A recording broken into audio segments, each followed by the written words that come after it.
Acorn Was a Little Wild by Jen Arena, illustrated by Jessica Gibson. Acorn was a wild thing, pointy on one end and capped on the other. He was the first of his generation to jump off the tree. "Don't do that," said Oak. "Squirrels will get you." "I don't care about squirrels," said Acorn. "I just want to roll." And roll he did. He liked the feel of the sun on his face and the wind against his cap. He even took to taunting the squirrels. Sure enough, just as Oak had warned, a squirrel got him. She scooped Acorn into her paws and scrambled up a tree. And Acorn loved it, because Acorn was a wild little thing. He loved the thrill of the climb and the kick of bounding from branch to branch. Whee! Then the squirrel took a nibble of Acorn.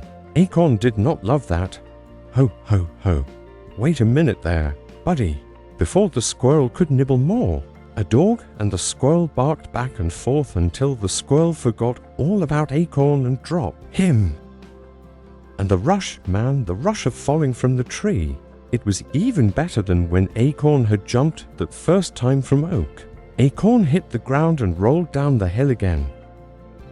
Look, no hands. He sat on the grass for days and days, and the rain came and sounded on his shell like a good Swedish massage, and Acorn loved that, because Acorn was wild that way. Ooh, a bit to the right, please. Eventually, another squirrel found Acorn.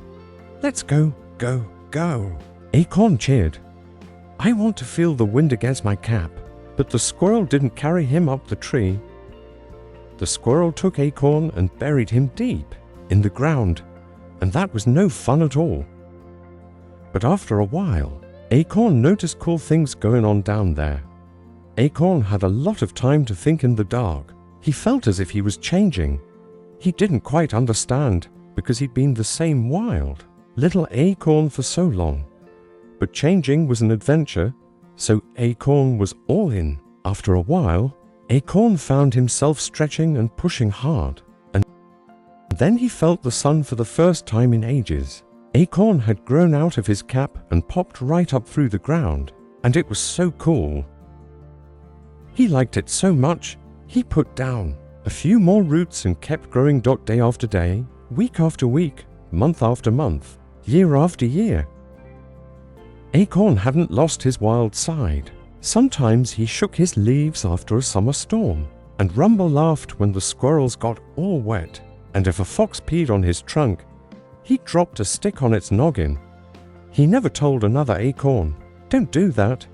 He always said, "Go for it." And when the sun was low and the moon was high and the owls hooted in the night, he called all his friends together, and he loved every minute, because Acorn was Oak, but still a little wild inside.